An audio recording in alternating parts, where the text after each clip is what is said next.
In this video, we're looking at Learning Target 7.1, Graph Quadratic Functions in Vertex Form.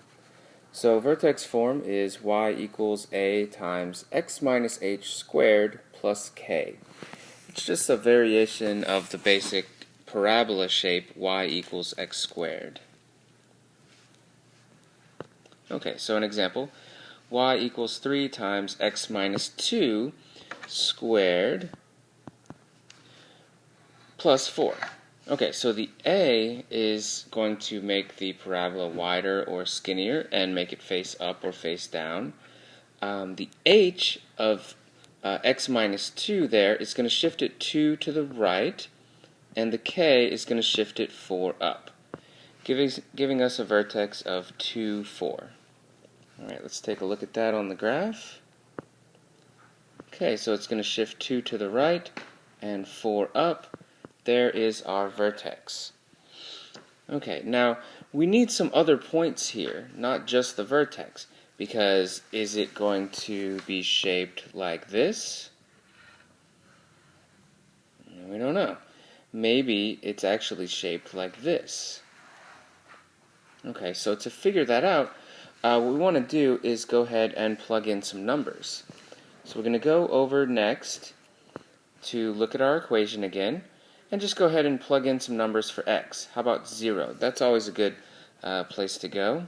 It's an easy number to plug in. And we get 16. Then we could also try 1. And we get 7. Okay, so when we go to plot these on the graph, let's see what that looks like. Alright, there's our vertex. There is 1, 7. And we have half of the thing plotted already.